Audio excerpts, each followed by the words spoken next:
Thank you for listening to this podcast from TRE, Talk Radio Europe, your voice in Spain and around the world. For more information, please visit tre.radio. TRE in the afternoon. Presented by Hannah Murray.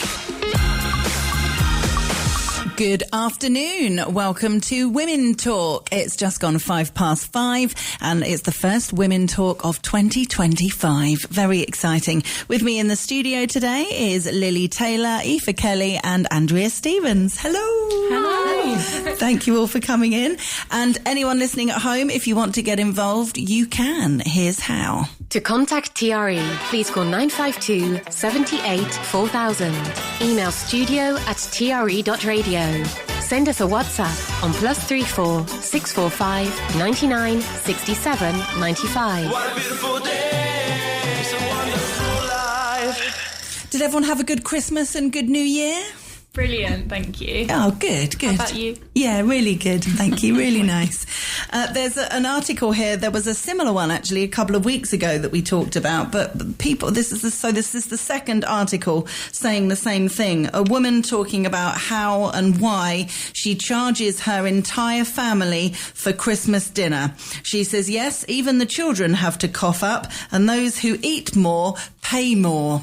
She says it doesn't go down particularly well, but she says, I'm a pensioner. I get up at 6 a.m. to get it all started, and it costs a lot of money. It's a lot of time and effort. And she expects everyone to contribute financially to the Christmas dinner. So do you think that makes absolutely good sense? Good for her? Or do you think it's outrageous? I don't know. I mean, I can't imagine myself charging anyone for when I host Christmas dinner, but I guess she has a point getting up early and everything, but then again, it is Christmas. You can't be charging children, otherwise you just go out for dinner, wouldn't you? Well, yeah, and it's her family. It would feel weird just charging family. Extreme. I think there's a difference if people want to contribute. It's a nice thing to say, listen, you're hosting Christmas, so here's some money towards the shopping, or why don't we do dessert, or that kind of thing, discussing who does what. And, I think offering to contribute something financially is a nice thing to do. And people either say, oh, don't be so silly, or, oh, that would really help, thank you so much, whether it's parents or kids or whatever. But to charge people, it just seems slightly wrong. I think I'd prefer to accept the charge though than like a potluck situation. Like, I personally don't love cooking Christmas dinner, so if the contribution is to help or bring half of the meal myself, I'd much rather say, oh, can I send you €20 instead? Yeah, fair enough. How about everybody puts in €20 each rather than it being a potluck situation? That's for me anyway. Yeah, no, that makes sense. I suppose if everyone kind of discusses it, just feels a difference, discussing it as opposed to, I just have images of this woman standing at the door going, have you got your money before you come in? Or sending an invoice. Yeah, exactly. Imagine. I mean, at first I thought, oh, no, you can't do that. It's Christmas. You can't charge people. But when I, read a little more, and she's a pensioner, etc., etc., I understood it. But I think, as you initially said, if everybody makes a contribution, whether it's to bring the starters, to bring the pudding, or whatever it is, help out that way, rather than say it's going to be X amount of money per head, and into your family home.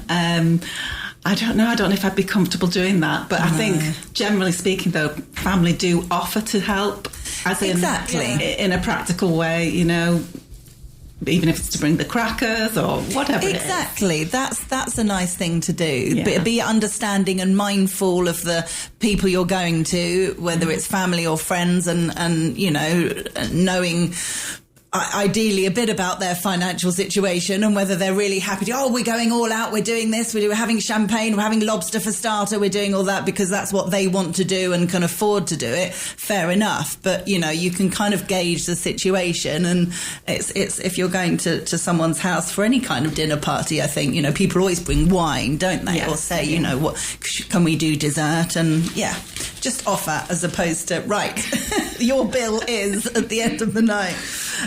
There was an interesting piece about New Year's resolutions.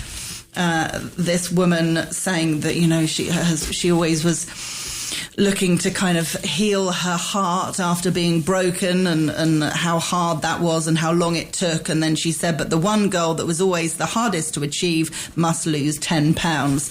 And it just got me thinking about New Year's resolutions. Is it something that you do? Is it something that you used to do that you don't do anymore? Are you happy to share a New Year's resolution, one that maybe you've had before that was a success or wasn't a success?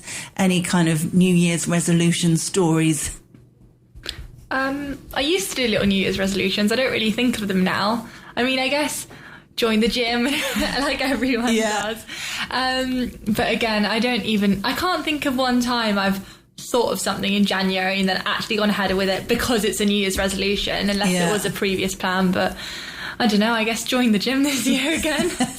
Have you ever done that? Yeah, I did last year. There you go. But it didn't last that long, but I did join. So I'll try again. That's the thing, isn't it? I don't know if we put extra pressure on ourselves because it's a New Year's resolution as opposed to joining the gym in March or whatever. Yeah. But if it's January, it's like, oh, must keep it up.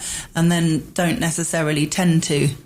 I think that's the problem. There's so much hype this time of year, and you make these resolutions, and it doesn't matter whether it's the gym or setting a goal or whatever, it fizzles out. You forget that momentum of Merry Christmas, Happy New Year, you know. It fizzles out somehow. Yeah. It can be really difficult to keep motivated, can't it? Well, I mean, it's one of those, it depends how much it means to you, whatever it might be. You know, it's the same thing with anything you can think of. If you want to learn a language, if you want to learn to bake, if you want to write a book, all these different things that people might really want to do. If you really want to do it, you do it, you know, or whether it's going to the gym, eating healthy. It's, you know, we have so many different things that we want to do. It can be hard to prioritise, but if it means that much to you, you just absolutely do it. It becomes part of your routine because you're determined to make it part of your routine. Trying to find things that you enjoy, I think, definitely makes a difference. If you don't enjoy going to the gym, then don't pretend that you're going to start going 5 times a week. That's why you will never see me there. It will not be my resolution. Exactly. If in reality it's totally not your thing, then don't try and convince yourself that it's got to be your thing. You know, I've interviewed so many exercise experts over the years, and it's all about finding something that you enjoy, whether it's walking, whether it's dancing, whether it's weightlifting, whether it's Pilates, all the different things you can do. There'll be something that you'll like. So it's finding that. So it's not like, oh, I've got to go to the gym. It's, oh, let's go for a walk. It's finding enjoyment in whatever the exercise might be. Do you ever make New Year's resolutions? I did, and I think I'm the type of person who I make resolutions like the start of every month. I'm like, this is it. This is going to be the month, and it never is. But I think if I have like a goal, like a friend is getting married or I've got a trip coming up, then it's easier. But like you said, I've gotten over the forcing myself to go to the gym side of it, because it's literally forcing yourself to do something that you hate, and it's inevitably going to fizzle out. Yeah. But things like walking. But no, in general, I'm terrible at keeping to any sort of New Year resolution. So I've just put that aside. Yeah, I have as well, actually. I don't. I mean, for years, it was always just exercise more, eat and drink a little bit less. It was just kind of always that. And yeah, now it's just become more of a routine, thinking like that throughout the year, as opposed to, oh, January the 1st, got to do it now, diet starts tomorrow type vibe. And with the eating thing, I mean, it sounds really obvious, and it kind of is. If you don't buy it, it's not in the house. That's my number one tip of the year. But it does make all the difference. True. I mean, after Christmas, our house, we've still got loads of chocolate and cakes and crisps and nuts and all that, and cheese to get through, which I'm thoroughly enjoying. But it'll last a while, and then once it's gone, I probably won't buy cheese for a while, or chocolate or things like that. You know, we don't traditionally have lots of chocolate and things in the house. It's just been because of having people over and people getting it for you for Christmas. And so, yeah, I reckon we will have eaten it all by March. Yay, roll on March. Yes, oh God, yeah, that's true. Oh no, kill me now. Okay, this is an interesting one that I thought would be fascinating to talk about. So do you remember Tomorrow's World, the BBC TV show? So they were talking about 30 years ago what life was likely to be like now. And they were making predictions, you know, what the world would be like in 30 years' time. Some weren't so far away. Some really were. I mean, they were talking about self-driving cars, which they are, you know, developing now. Yeah, they do Teslas, exist. aren't they? Yeah, do exist. And I don't fancy it myself, but... No. Also, they said that people would have microchips implanted in their arms to carry out their banking. Well, I don't think it happens for banking, but there are microchips. Elon Musk had a microchip put in his neck the other day for something or other. So that is definitely happening. It's like a sci-fi movie. Yeah, it is. Exactly. This is a bizarre one, which definitely isn't happening, as far as I know. Holograms in operating theatres. So they predicted that by 2004... patients would appear in operating theatres as a holographic form of themselves, which doctors would operate on. I mean, how would that even work? Yeah. That doesn't make any sense. So you wouldn't have to have an operation, but your hologram doesn't make any sense It at would all. be great if they could. would. But I just don't see any way that could ever be possible. No. But then we say that and you actually never know. You never know. But have you ever thought about or imagined about different things that might happen in the future? Can you imagine there being flying cars? Do you think how much more developed do you think phones and computers and AI, you know, are you worried about AI? Are you excited about it? How do you feel about kind of technology expanding in the future?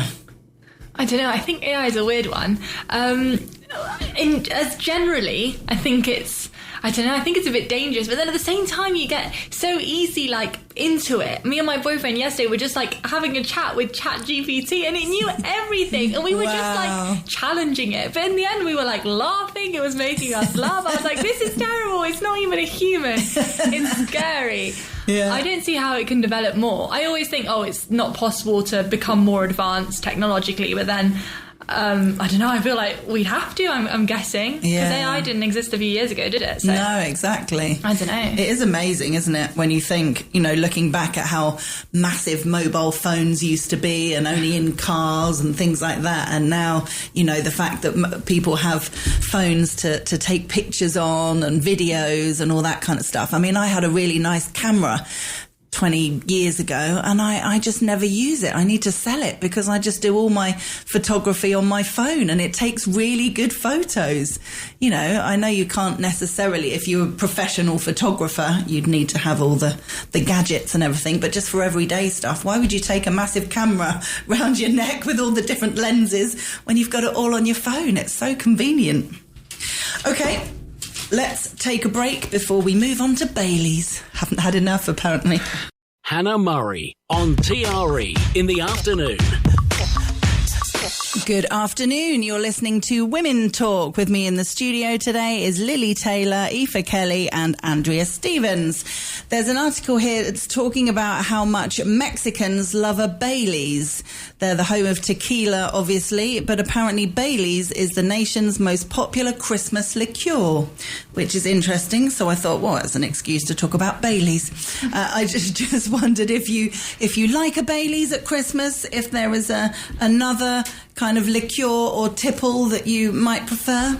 Oh, Bailey's is the... Bailey's well, is in the our go-to. house, maybe it's like in the DNA being Irish. Yeah, exactly. But it's always Bailey's. Once it's a little bit chilly, it comes out. Yeah, so completely unsurprised. It's a classic, though. I'll say, I think it's just one of those Christmas drinks, isn't it? You just have to get it in. It's Christmas. Yeah, absolutely. It's still there in January, so you have to keep going. I always have a Bailey's when I'm wrapping my Christmas presents. Yeah. Oh, that's nice. Yeah, it gets me in the, exactly. But put the Christmas music on and have a Bailey's and start wrapping the Christmas presents. I don't actually like it. Oh, really? Oh, my goodness. Before Christmas, me and a group of friends, we won 2 bottles of Bailey's in a pub quiz. I didn't actually know any of the answers, but I can't we believe won. you won 2, but that's like a great prize. I need to up my game. And then we got home and me and my friend were like drinking it, and I was like, I feel like I need to like it because it's so Christmassy, and everyone else was like, no, I can't. Really? I don't know why. It's just too creamy. I don't know. Yeah, no, it is. Yeah, have ice with it. If you have ice with it, water it down. Might make a difference. Or it's nice poured on ice cream. Oh yes. Yeah, I did that a few weeks ago. Yeah, or in a coffee. See, Irish very, coffee. very. No, that's something else, isn't it? Bailey's coffee. yes. Baileys, yeah, it's very adaptable. Have it on cornflakes at Christmas. It's fine. We're talking about going to someone's house and bringing a gift. The days of impressing at a dinner party by arriving with an expensive wine are apparently fading fast, with guests now bringing olive oils, vinegars, and tins of fish. Other chic pantry items, such as flavoured salts and artisanal granola, also seem to be becoming the middle-class gifts of choice. So would you find that weird if someone turned up with anything other than wine? I understand the olive oil because there are some lovely olive oils and they are quite expensive. I'm not sure about the granola. Yeah, I'm not sure. No, granola seems a strange one because that's like a breakfast thing. Yeah. And if you're going to somewhere For a dinner party, I know I'd prefer the wine. Yeah, yeah, definitely. We have had friends come to ours with olive oil, actually, and cheese and things like that, which I really like. Yes, exactly. It's really expensive at the moment, so it's a really nice gift. I don't mind. I'll take anything. I'm quite happy if someone turns up with a gift. Thank you very much. But yes, wine always goes down well, definitely. But it helps to kind of know the wine that the people like when you're going to their house, because it's, you know, if people turn up with wine, it's particularly nice if it's a wine that you like and that you're likely to drink. Otherwise, it sits on the side and until next Christmas. Until next Christmas, yes. But it's difficult because if it's a wine, I never know what to do. If it's a wine that you don't particularly want to drink, I wouldn't necessarily want to give it to others either. Because they might think, oh, they like this wine, and you might end up with it again if they think you've got it in your house. You know what I mean? So I tend to keep it, and then maybe when I'm going to a dinner party at someone else's house, let's take that wine that we've got in the cupboard. Regifting's brilliant, though. I love a regift. Yeah. Love regifting. Okay, this was a fascinating one that made me chuckle. You might like to think you're down with the kids, singing along with the Swifties or bopping along with the Beliebers, but most British adults are stuck in a musical rut, listening to the same 25 songs on repeat, with most favourites recorded decades ago. The study suggests that we're set in our ways when it comes to music, with 38 emerging as the average age in which we stop appreciating new tracks entirely. New songs, so we're becoming like our parents when we say that new songs sound just like noise and the lyrics don't mean anything. It all sounds the same. No one writes proper songs anymore. Why do they use auto-tune all the time? It's too loud. That's not singing, it's shouting. Yes, I've said a few of those things, I have to admit. So, yeah, how do you feel about this? Do you think that how much new music do you listen to, or do you listen to music from decades ago? I'm really interested in this. My mum's very good. She listens to really modern music and all of my music, but my dad does still like his 80s classic. Yeah. And I have heard that it just sounds like noise quite often. I listen to a lot of like reggaeton, the Spanish, like Latin American music. So it doesn't always go down very well with my grandma. But my mum always keeps up to date with everything, so cool. I can speak for her. And do you listen to any older music, or do you prefer the... I mean, I know some of the 80s music that my parents like, because I guess I've grown up with it. Yeah. Probably the earliest I go back to is like early 2000s, maybe, because I was born in 2004, so... Wow. Maybe, yeah. How old do we feel? I've always loved and appreciated music from different genres. I think that listening to the music that you're growing up with, the music that your parents listen to, assuming they're listening to older music, is a really great kind of education. I've always felt musically, I kind of wish I was born in 1950, so I could have been a teenager listening to the Beatles, which I absolutely love, and then gone out clubbing to 70s disco. I mean, that would have just been just been the ultimate. So that's kind of where I am musically. But then I love the 80s, love the 90s, and I really love some modern music as well. I listen to a lot of Dua Lipa and stuff like that. I prefer to listen to kind of uplifting, happy music. You'll never catch me listening to ballads and, you know, crying to soppy music. If I listen to music, it's to kind of uplift me, to sing along and have a little boogie and things like that. So a lot of kind of modern music is good for that. But I have a dinner party playlist on my Spotify, which I always put on when people come over, and it's over 10 hours long. Because I keep adding to it. Not because that's how long our dinner parties last, but if they did, it would be fine. So what do you think?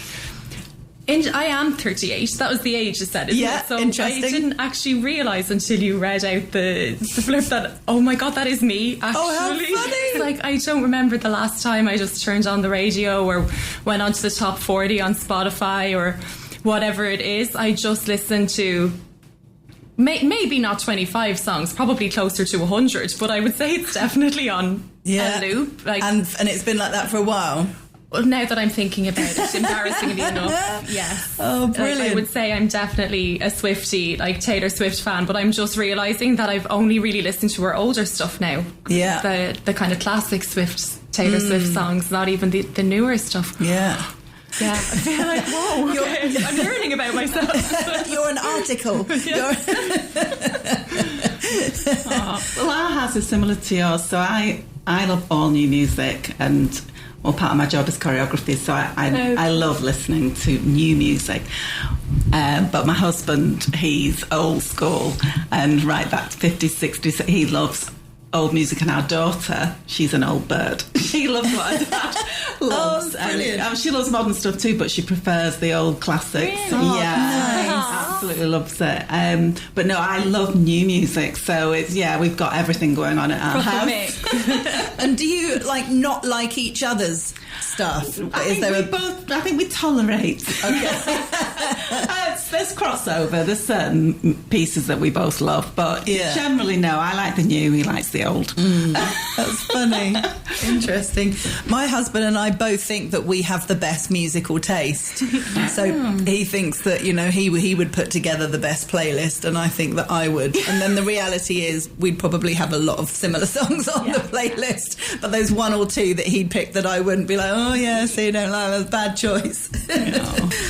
Okay, we better take another ad break. Hannah Murray, TRE in the afternoon. Good afternoon. You're listening to Women Talk. With me in the studio today is Lily Taylor, Aoife Kelly and Andrea Stevens. There's an article here. These kind of things always make me laugh. Simple ways to unleash your happy hormones. And it's all different things that you can do to make yourself happy. And I sort of cringed thinking, do we really need an article to tell us about these things? But it made me smile at the same time. So one of the things you can do is hug for 5 seconds. Aww. Is that a tree or a person? I think a person, theoretically a person. But some people aren't huggers, are they? No, not a hugger. Are you not a hugger? Yeah, no. Ah, interesting. Yeah, you hug for 5 seconds. No, thank you. No, 5 seconds is a lot, isn't it? Yeah. But you're not a comfortable hugger anyway, you mean? No, I don't mind it, especially with people I know, like, oh, hello, especially like in Spain, it's much more tactile. But I've lived in Asia for quite a while where like it's personal space and you don't really touch people that you don't know. You don't really touch your friends. So I think you just get out of the habit. Yeah, you get into that way of life. And I've never been a huge hugger anyway, so that really suited me. Just don't touch people. Yeah. Well, I'd find that quite hard because I am a hugger. I'd find that challenging, I think. But I guess you just get used to it, don't you? You have to. Go for a hot bath. Have a hot bath. I always like the idea of that, and then when I do it, I'm like, oh, it's boiling now. I want to get out. Yeah, I don't do them very often. I had one the other day, but my husband prefers having a bath to a shower.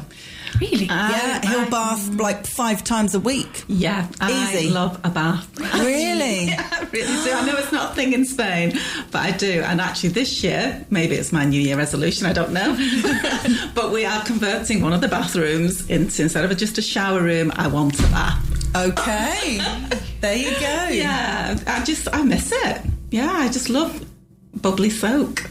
Oh, yeah, my husband does. He literally, he prefers to have a bath instead of a shower.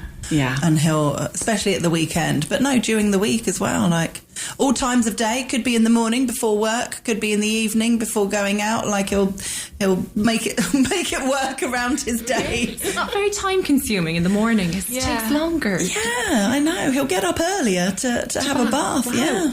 Yes. I just get bored after a while. I do. Oh, how long do I have to sit here? I know. To make it worth it. I know. Exactly. I'm the same, and I get I have plans. You know, the last time I went, I brought my Kindle, my phone, a face mask. I thought I'd do that. I bought a hair mask. I thought, this will be amazing.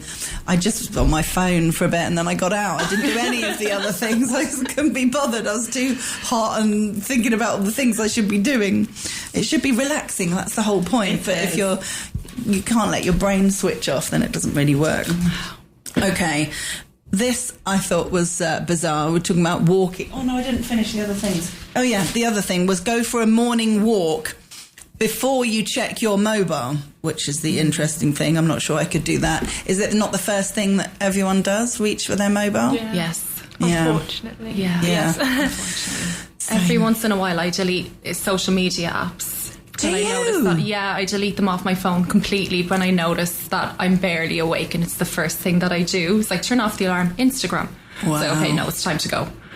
Gosh. Yeah, so when you delete them and then you bring them back, you still have all your everything's on it. You don't lose everything. You don't lose everything. No, everything comes back. But then inevitably it takes me weeks because I've forgotten passwords and everything's gone wrong. But then, yeah, once it comes back, it's fine. And hopefully your habits have changed a little bit and I don't spend as long scrolling. But then I will eventually get back to spending hours of everyday scrolling, looking for a thing. And then we start again, delete again. It can make a huge difference who you follow as well. I often go through who I'm following and think, who is this? Why am I? And plus the things that you're interested in can change as well. And we can. They always say with social media that you can end up feeling really bad about yourself if you're following these, beautiful young women flaunting themselves in bikinis, and if you're constantly looking at these pictures going, oh, I wish I looked like that, and my stomach's not that flat, and my boobs aren't that shape, and and feeling bad about yourself, then don't follow those people. That's the thing. You need to, you need to. Well, I can't remember what the word is. Detox. Exactly. Detox. So only follow people that kind of inspire you, make you feel good about yourself, all that kind of stuff, instead of making yourself feel bad or inferior or whatever. That can help. So this one says it's been a long time target for countless people looking to boost their health, but taking 10,000 steps a day might be overkill, at least when it comes to improving mood. The good news is that those who notch up 7,500 steps daily cut their risk of depression by 42%. Meanwhile, hitting as few as 4,400 has been shown to improve life expectancy. So we don't need to be doing 10,000 steps. I don't understand that though. How if you do 10,000 steps, you're not going to be as happy as 7,000? Surely it's just better. You'd think. You'd think, unless it's people that are kind of stressing themselves over it, true. thinking, I've still got 3,000 steps to do. What am I going to do? Where am I going to go? And up and all down that the kind of- stairs. Yeah, exactly. Yeah, I did read recently it's based on it shouldn't be a standard 10,000 for everybody, and it goes off things like gender, weight. There's some scientific something or other based on this that we shouldn't all be just going for that 10,000. So I think there is something in that. I don't know exactly what though. Yeah. I feel like, though, they're always, like, you were told for so long 10,000 steps is what you should do to be, like, mentally happy and physically happy and everything will be lovely. And then inevitably it's like, oh no, wait, we were wrong, let's go back. 7,500. Yeah. So I'm sure it won't be long before we're told 12,000. Well, I think just for some people 10,000 is too much. Yeah. It's not. Yeah, so I mean 700-ish sounds quite okay. 7,000, sorry, that sounds okay, doable. Yeah, 10,000 is a lot. If it's going to improve your, was it depression? Or, Yeah. Mental health Yeah. and stuff. Yeah, I mean, goals can really work for some people, but for others, it can add a massive amount of pressure to their lives. So it depends how you are. If for you, you aim to do that 10,000 and you feel really good about yourself achieving that every day, then that's fantastic. But if you're stressed over it, then it ends up having a counterintuitive effect. If you're thinking, I've only done 5,000 steps, it's 9 o'clock at night, I want to go to bed soon. It's silly. How long is 10,000 steps? Like, how many kilometres or... Oh, it's quite a lot. I'm not sure, but I did it for a while. It was a long time ago, though. But it takes a good few hours. Does it? Yeah. Yeah, I think so. Yeah, I mean, we've got 2 big dogs that are walked every day, say like 2-3 kilometres, and it's only once in a blue moon that I'll hit the 10,000 steps, Wow. and that's every day. Maybe it's about 5,000, so probably double, give or take. But yeah, it's quite a lot of pressure. Definitely. To hit the 10,000. Yeah, people just don't have the time, do they? So then, like you say, it's that added pressure, and it's meant to be something that's going to help you not feel the pressure. Yeah, get some fresh air, exactly. a little bit of exercise. It makes a difference. Friends of mine working in hospitality, like she often does way more than 10,000 steps when you're on your feet all the time and you're constantly, walking around in your job. If you've got a job where you're sitting down all the time, then it's more of a thing to make an effort to get outside or to do some movement. I think it's easier. I have apps on my phone that tell me how much movement I am or am not doing, and it's quite shocking sometimes to see how little you've done. If you are, whether it's a work day or not, if you're just kind of going to work and sitting down, or if you're having a kind of lazy, chilled day at home, the reality of how little exercise you're doing is quite scary. But that's hopefully not a daily occurrence. Hopefully, she says. Teachers are increasingly citing well-being as a reason for calling in sick, with some schools allowing staff to have duvet days. The number of teaching professionals taking time off because of poor mental health has doubled over the past 3 years, with huge spikes at the end of each term as burnout peaks. We have a few teachers in the room, do we not? How do you feel about a kind of well-being day? Or, I think probably every job would like a well-being day. I don't think it's specific to teachers, but but like other jobs, it is a tough job. So I can understand. I'm not sure I don't know how it works in schools. I don't know if they're actually given days off for mental health or calling in calling in sick. Yeah. I'm not sure. I'm not surprised. I'm not surprised at all. I'm not surprised, no. I assume there's some sort of limit to it, and it's part of your sick leave. But, it's fair that teachers, it's a high-pressure job, that they can take a mental health day. It's becoming more and more popular in other jobs, so should teachers be given the same? Yeah, I think so. It must be harder, I'd say, to manage, maybe from an admin perspective. Definitely. Like, how do you cover substitutes? Yeah. That's it. If it's a high percentage that are taking that time towards the end of each term, how do you manage that in terms of educating? Yeah. Because burnout with teachers does tend to all happen with teachers, well, in my experience, around the same time of the term, like around the same time as the year. Like, you all go in at the start, like, okay, we're going to be great, and we're all highly motivated, and we've been resting, but then the term goes on, and everybody gets tired and mentally tired at around the same time. So yeah, I can imagine that it's difficult to actually implement. Yeah. But then again, if other jobs, other roles, other companies, they're doing it. Yeah, absolutely.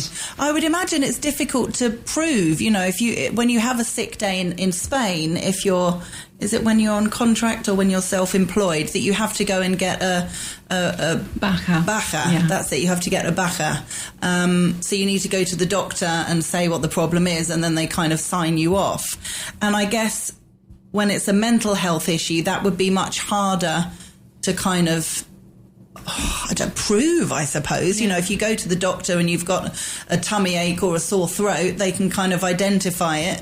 But I don't know how you'd kind of describe it. I mean, if you're in a really bad way, it would be obvious, I suppose. But it depends how bad you are. It depends if you are feeling burnt out and just need a rest, or if you're tearing your hair out. And it would require a lot of trust, I think, both ways, from admin to teachers, and the opposite way, that admin can trust that, okay, this person must genuinely be feeling really mentally tired or burnt out to ask for the day. And then equally, am I going to make myself vulnerable to my employer, like to my admin here, and say, I'm really tired, I just need a day? So I think it would take that level of trust to understand that someone isn't just you'd have to have a good relationship both ways, wouldn't you? Yeah, I think so. Yeah. Okay, there's a few articles here on woke madness. Let's take a break and brace ourselves. Hannah Murray, TRE in the afternoon. Good afternoon. You're listening to the last part of today's Women Talk. With me in the studio is Lily Taylor, Aoife Kelly and Andrea Stevens. From Isaac Newton to Alan Turing, Cambridge University has been home to some of the greatest, most dazzling minds in history. But current students could be forgiven for feeling that they aren't being treated with the same reverence as their predecessors after signs were put up reminding them of how to walk downstairs. Posters featuring a red banner stating, "Don't get distracted" and "Pay attention," along with a photo of a man who has fallen down whilst using his phones. The posters advise students to not use their mobile phones when on the stairs. The poster adds, "Heads up, phones down, don't be the next accident." I hate all those things. Every time I go to the UK, there's someone speaking on the railways. Look, report, listen, all these kind of... Was it during COVID when it started, when they had the wash... all the different how to wash your hands. But it was all like 3-word things to kind of really easy to follow, like we're all morons, you know, do this, do that, don't do that, keep safe, keep tidy. It really, really bugs me. But I mean, is this slightly over the top, do we think, or is it just health and safety? I think it's very extreme. It's a bit silly, isn't it, learning how to walk downstairs? But you do get people who will fall down the stairs. I guess the fact that they put it up does mean that there's been loads of people falling down the stairs. True. I'm assuming so. It shouldn't be necessary, but maybe it shouldn't be. is. But possibly lawsuits, and they're just covering themselves. True. Well, there was a sign. We told you not to fall. Yeah. I just think, where do you draw the line? I mean, you could put signs next to every door. Don't shut your finger in the door. Don't fall down the toilet. Don't go near the edge of this cliff. Don't put your finger in a plug socket. I mean, they could be everywhere, couldn't they? Well, to be fair, it seems extreme because I haven't seen it as much here, but having come from Asia and been in like major cities in Asia, very overpopulated is not right, but I can't tell you how much those signs are needed in those cities. Really? It's just an incapability to put your phone down, to get off a train and go down an escalators or walk down a stairs. Wow. Yeah, it's glued to their hands all the time. And I think it's just a cultural thing. They're just on social media all the time.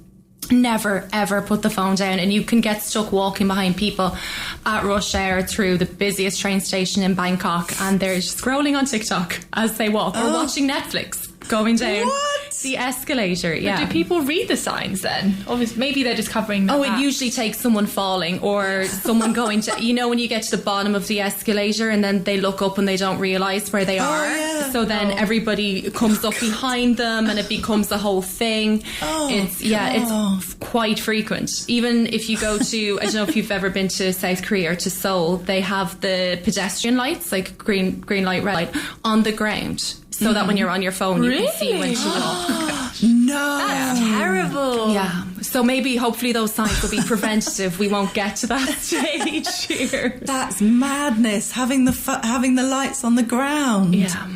And that's because people are looking down. That's what they say, and it made sense when You saw it. we saw it happening in real life. Yeah. Wow, isn't that amazing?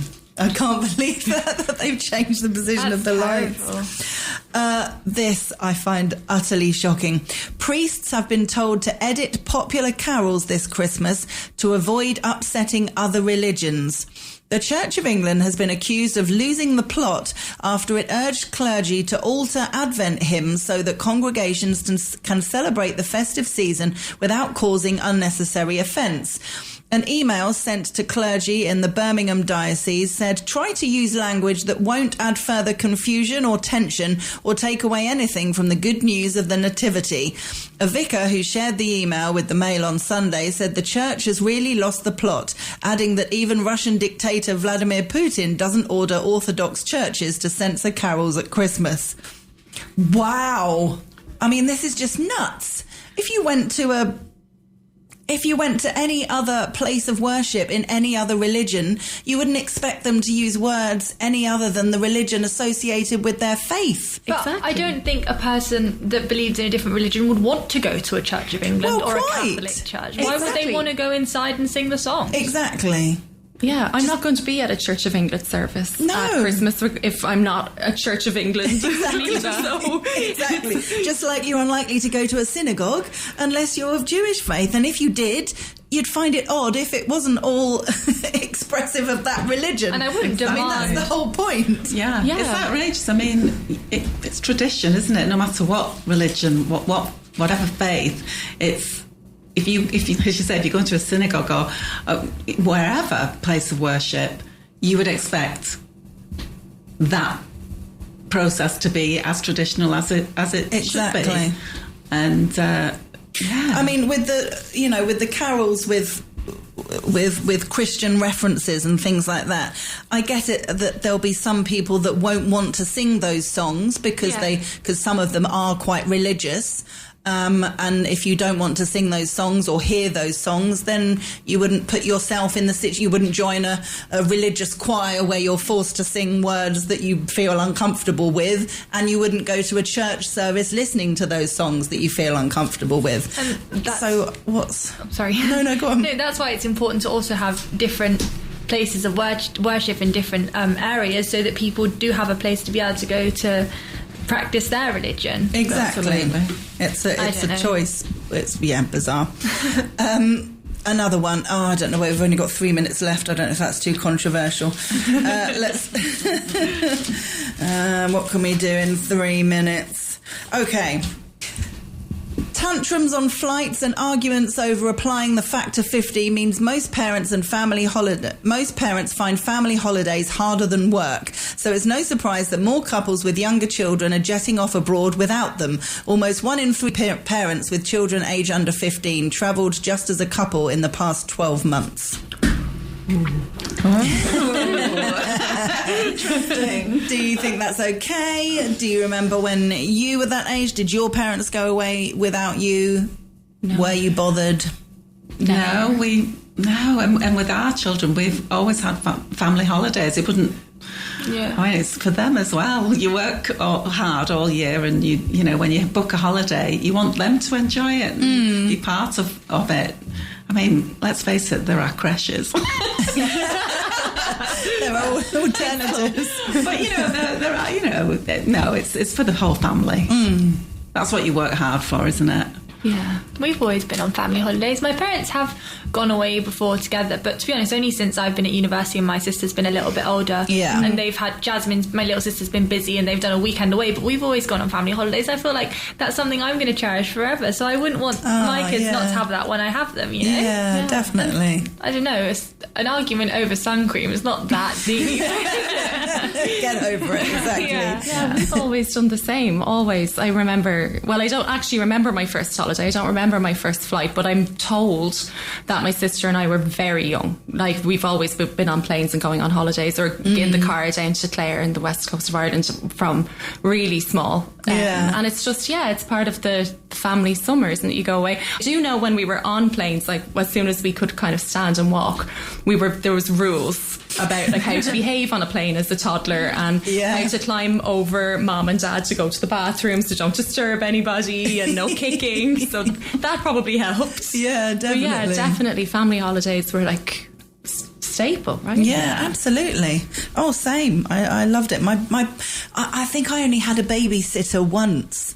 My parents weren't big at kind of going out to restaurants and pubs and things like that even. So very rarely was I babysat while mum and dad went out for the evening. We just did everything together, which was really nice. But I see the opposite now a lot. A lot of my friends with kids go away on holiday without their kids, go away and get babysitters a lot. It does seem a lot more normal, I think, now than before, maybe.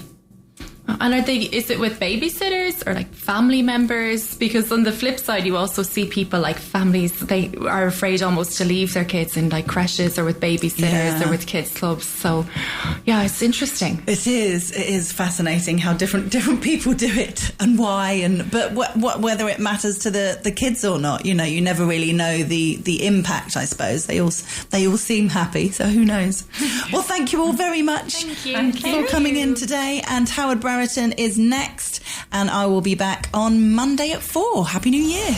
You've been listening to a TRE production. If you've enjoyed this programme, there'll be another episode waiting for you next week, right here on this platform, where you can also access our extensive back catalogue of shows and interviews. For more information on our live programming, social media channels and apps, and how to contact Talk Radio Europe, please visit tre.radio.